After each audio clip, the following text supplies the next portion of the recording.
it's a tough subject to broach on your own. Like you're trying to, working with an advisor in the past has been really helpful for me to be able to put together what I call my death files.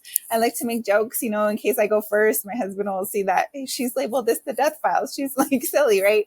So it gives some comfort when I'm gone if I go first.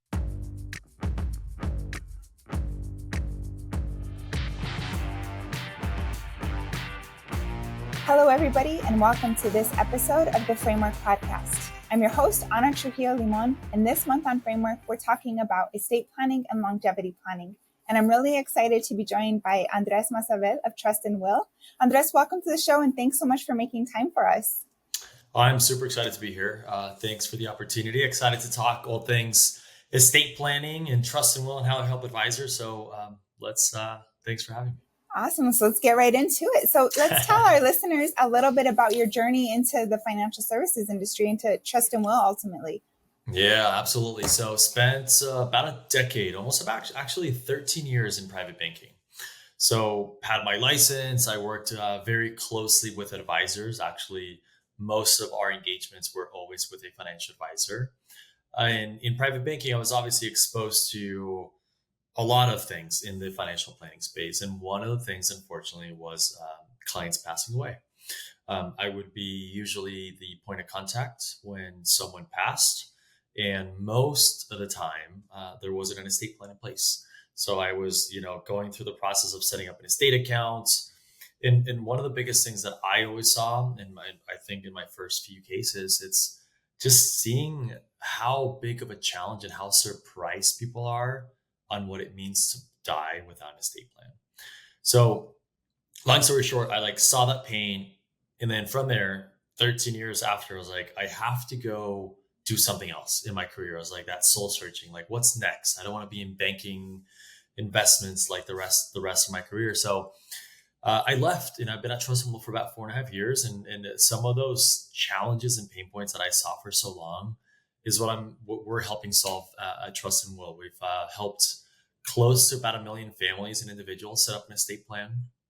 Many of them, thanks to their financial advisor and that proactiveness, really implementing and integrating estate planning. So it's been honestly a very fun journey from working with advisors in private banking to now working with advisors in a very different capacity. If you were to ask me, would I be selling estate planning software? No way. But it's, from the opportunity when Trust and Will was born, I was like, wow, do I see the opportunity, and haven't looked back ever since. So side note, a funny story. So my sister, she sends me a text. Have you heard of this Trust and Will? This is awesome. I'm putting together all my estate planning stuff. I'm like, funny you should mention, because her advisor kind of had her go through the whole process. So she was really just raving about you guys. Had no idea I knew who you were or Trust and Will. So I thought that was kind of funny that you might like to hear that story. Absolutely. So let's talk a little bit about your role at Trust and Will and how you kind of work with advisors. Yeah, absolutely. So as of this quarter, we have roughly about 12,000 financial advisors. So these, relationships include very, small independent RIAs, large broker dealers. We obviously work with Carson Group and have been a great partner to Carson. Last quarter, we actually announced a relationship with LPL Financial, so unlocking 22,000 financial advisors. But in short, Anna, my role is really strategy in implementation to really make sure that advisors have the tools and resources to serve their clients around estate planning. So how, as an advisor, if you have relationships with attorneys, how can you leverage the Trust and Will platform to truly have an additional resource so that you can track and view your clients' progress as they start and complete the estate plan? How you are empowered to have more education. Believe it or not, we've actually learned that advisors still need a lot of help around estate planning education. How do I bring up these conversations? How do I talk about when you should update an estate plan and why, et cetera? In really making sure that, we go from changing the mindset from estate planning as a checklist item, right? Like Anna did her estate plan with her husband, to Anna did her estate plan. I am now implementing that into my practice so that I can uncover opportunities and build that into my financial planning practice so that when I do annual reviews, it's part of the conversation that I have with my clients, right? Have you have you moved states, had kids, any changes to beneficiaries, and giving advisors the visibility via the Trust and Will Advisor platform to empower those opportunities with their clients. No, that's great. It makes it kind of makes it easier in a way to approach this very tough subject. A lot of people, I'm theorizing here that a lot of people have a hard time with estate planning because it's that addressing your own mortality is kind of, people just don't want to talk about it. And so that's kind of one of the hard things. And so that kind of leads me to my next point, which is let's talk a little bit about some trends in estate planning. Every year we have the Wills and Estate Planning study by caring.com come out. We're starting to see some of those trends go down in the older demographics, but then we're starting to see like a positive trend with the younger Gen Z demographic. So what's your take on that, just general research? And then we're going to dive into some specific research that y'all are doing over there. So let's talk about the general trends first and your take on Yeah. them. Yeah, general trends. I think if we look at like the pandemic, I think that was some of the first time that we ever saw older people, I would say 55 plus, that we're doing estate planning at a faster rate than younger people, right? So, and then we started to see, or we have seen, the fast adoption of younger, like millennials, specifically millennials. And I think many advisors that work with the millennials are probably not surprised.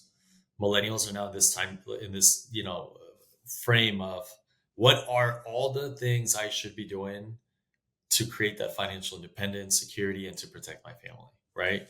So some of the big things that we actually just did, we've last 4 years, I believe, we've done a millennial study, and some of the big things are like that we always get is one, millennials and younger people are creating an estate plan usually because they had a kid, they had a death in the family, or their financial advisor. Those are the top three reasons, with the financial advisor being number three.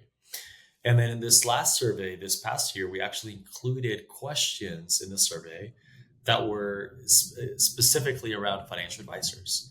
And some of the things that we saw is that advisor clients are looking and or have an assumption that if they're going to hire an advisor, that advisor is going to help with estate planning. That when they're literally going through the services, that's a thing that they have an assumption, right? So I think it's a great opportunity for advisors on how you communicate your value, your services, who you're communicating that you help, and what is it that it means to offer estate planning. And I definitely think that's one of the big things that we've seen a big shift in the industry, right? Because there was always obviously there's still this advisors aren't drafting documents, they're not providing legal advice, they're not getting anywhere close to it. But what it means to offer estate planning is to make sure that you are providing the education, you have the resources, you have the partners, either via attorneys or platforms like Trust and Will, or both. We actually have many advisors that obviously leverage both the attorney and a platform. But at the end of the day, it's that you're integrating and implementing that into your practice. Because at the end of the day, your clients are looking for this. And I'm sure for most advisors, you've already seen there's like two main studies. There's a McKinsey study and the Spectrum study. And they both essentially highlight that estate planning is one of the largest gaps of services that clients expect from their advisor. And we're seeing that firms and advisors that really are serious about changing that and integrating estate planning and making it core to their practice are getting to know their clients better. We've had great success stories on advisors actually getting referrals, getting new clients, running family meetings, and being able to go a little bit deeper into legacy.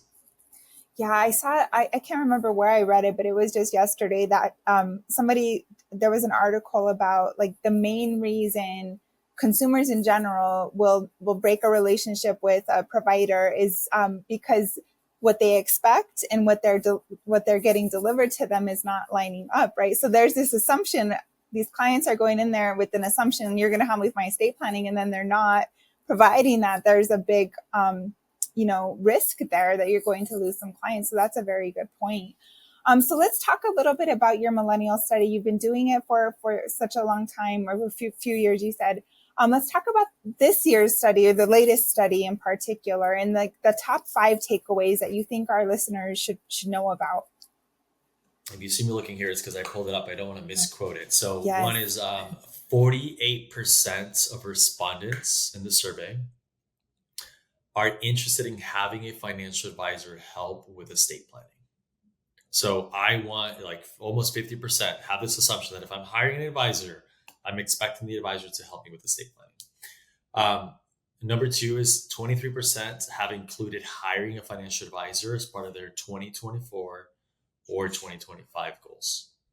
So if a quarter of them are looking to hire or switch to essentially hire a financial advisor, and then 50% of them have the expectation that you're going to help with estate planning, it's a huge opportunity. This is an interesting one. 28%. This actually surprised me a little bit, but 28% of respondents would prefer to use the same financial advisor as their parents. That was That's an good intriguing news, one right? to me, for sure. Absolutely. And then I think the last one is the Gen Z and millennials, much higher rate. So 57% of Gen Z and millennials expressed interest in financial advisors for estate planning, really showing that specific demographic how important estate planning is to them. Yeah, And the impact that it has on them. It's such a hard, as an elder millennial or geriatric millennial, as some people most hatefully say, it's a tough subject to broach on your own. Like, you're trying to, working with an advisor in the past has been really helpful for me to be able to put together what I call my death files. I like to make jokes, in case I go first, my husband will see that, hey, she's labeled this the death files. She's like silly, right? So it gives some comfort when I'm gone if I go first. But it's a hard topic to broach to think about. And so I guess where I'm going with that is, let's talk a little bit about, you said you had some trainings earlier on how advisors could kind of bring up the topic. So let's talk about how to approach it with the different demographics, or some learnings you've taken away from some of those trainings that you have available to advisors. Yeah, definitely. I think there's some of our biggest learnings is, like, there's been fear of both clients and advisors to talk about death. So one, like, let's get comfortable with it, and let's leverage the tools and resources that we have that I think help a firm, an advisor, have a conversation about death, and bring it up in a confident way, right? And bring it up in a way that helps just really provide the education. So some of our biggest tools that advisors actually use on ours is this checklist. And this checklist, like, walks people through what's an executor, what's a difference between an executor and a beneficiary, guardian. Many people, believe it or not, don't know that if you have kids under the age of 18, if something happens, the court could choose a guardian for your kids. How scary is that? Many people don't know that, right? So that's been one of the biggest things, is, like, let's educate advisors on estate planning. So, right. So, not saying you're not educated on it. There's just some that are more comfortable with it than others. So leverage us. We have CE courses, credits, etc., that help you really, have that education. And then I think from there, I think in many ways, advisors have the assumption that you have to be like an expert in everything, and you don't. You shouldn't be an expert in estate planning. We are a partner to you. So if your clients have questions, if they want to talk to an attorney to get legal advice, because you can't provide legal advice, like, leverage our resources in our platform to make your life easier. And then also, how you integrate estate planning into your practice is a big part of your success. Meaning, deciding, hey, how am I going to integrate estate planning? When am I going to bring it up for new clients, existing clients, and really building out a process into what you're doing is a big part of it as well, for sure. Yeah, so that's great. Great advice. So let's shift a little bit and talk about the rise in the tools to help advisors with estate planning, to help advisors connect with estate planning attorneys and stuff, to get all of this very important topic tackled. What are some things that advisors should look for when they're choosing a tool? What are some things to keep in mind when using them? So let's kind of talk a little bit about that stuff. Yeah, it's a good question. I would say definitely, I think it really depends on what's the problem that you're looking to solve for. So there's the advisor that has many clients that don't have an estate plan. There's maybe the firms that are focused on retirees. So many of them already have an existing estate plan, right? So what's the core problem you're looking to solve? Is it both the creation of documents? Is it the review or more complex estate plans? And then I think from there, it's I would ask what's important to you as an advisor, right? So in choosing a tool, is it brand awareness? Do you want something that your clients know and potentially have seen commercials, have that trust with the brand? Are you looking for something that's very sophisticated or more simple and straightforward, right? Because look, at the end of the day, estate planning is complex. It is different. There's the ultra high net worth, there's taxable estates, and then there's that kind of $1 to $5 million range, right? Which is where Trust and Will has really been focused on in the last 4 or 5 years with advisors. And then I think really it's your pricing. How are you looking to integrate this into your practice? But at the end of the day, I would say is, it is the tools that you typically choose are kind of an extension of your services, right? And what you offer. So what's their customer experience like? How long have they been in business? How many people have they helped? And the more that you have trust and you get your hands on the platform, you're like, this is exactly what I'm looking for. And I would say those are the things that if I was an advisor, shopping for any type of software, especially when it's client facing, that I would definitely be looking at for sure. And let's dive into some of the differentiators about that Trust and Will offers that sets you guys apart. Yeah, I think that brand is big. I mean, clients that in we conferences, demos we do, advisors was like, I've seen your commercials and I've heard about you, and like you have really strong partnerships with major companies. So I think it's one, that brand, and the relationships that we have with leading Fortune 100, Fortune 500 companies. We have, I think, at this point, as I mentioned, about 12,000 and growing financial advisors, only estate planning provider or partner, however you want to call it, to Carson, LPL Financial. We even work with very conservative broker dealers. So we have the trust of some of the leading institutions. And then I think really it's the how simple we've made the estate planning piece. There's obviously the competitors that are going up market on like more sophisticated planning, and that's great because that is a very different product need for that type of advice or for that type of client. So I would just say, we have built a product for a specific demographic. We obviously have plans to change and evolve that. But today, like, if you're like, hey, most of my clients are in that 1 to 5 million space, we have and continue to be the proven solution in the industry. Awesome. So as we start to wind down, let's talk a little bit about the partnership with Carson and our listeners who are our partners, who are some of our wholly owned offices. How do they kind of take advantage of the offering? How does that look for them?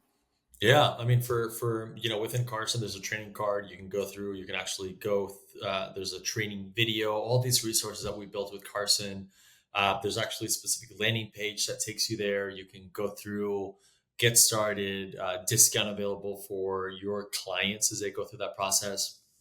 And then we obviously deeply care about providing support both you as an advisor and your clients. So if as you have questions, etc., there's a lot that we're able to help you as an advisor and as a client with. So really just opens up the relationship for you to work with us, and we've seen a ton of traction and success with our relationship with Carson. Love to hear it. What is one thing you wish people would reframe their thinking on when it comes to estate planning? Good question. My clients don't need estate planning. They're young and they're just building their wealth. My clients aren't wealthy enough, and I this is a common one. I have relationships with attorneys. I'm good. Really would challenge you there. This is a way that we are helping you have another resource that complements the relationship that you have. So I would think about your clients. Do they prefer technology over going into an office? Do all your clients need a $3,000 or $5,000 estate plan, or could they go through the process and set up a trust with us for about $500-600. So just really be able to say, my clients and who I'm serving and their needs, because there's not one size fits all. Am I providing and empowering my clients to have access to the tools that they need to succeed? Mm-hmm. No, that's very helpful. And so, Andres, as we thank you for our time together, and this has been wonderful. Is there anything you want to add that I wouldn't know to ask or that you would like to include for the listeners? Estate planning, yes. I would say estate planning is really all about getting to know your clients better. It's getting to know their legacy, all the things that you do, planning for college, planning for retirements, everything that you do, there's a why. And in a lot of times historically, and I just tell you this from experience in over 10 years in the banking industry, a lot of times we haven't done a good job of really understanding that why. So leveraging estate planning helps you really dive deeper into that, get to know your clients better, better understand why is it that they do what they do, and the results are pretty amazing on the back end. For sure. Well, Andres, this has been wonderful to chat with you. Thank you so much for joining me here on Framework. Of course. Thank you so much for having me. Really appreciate it. And thank the rest of you for tuning into this episode. Please subscribe so you don't miss another one.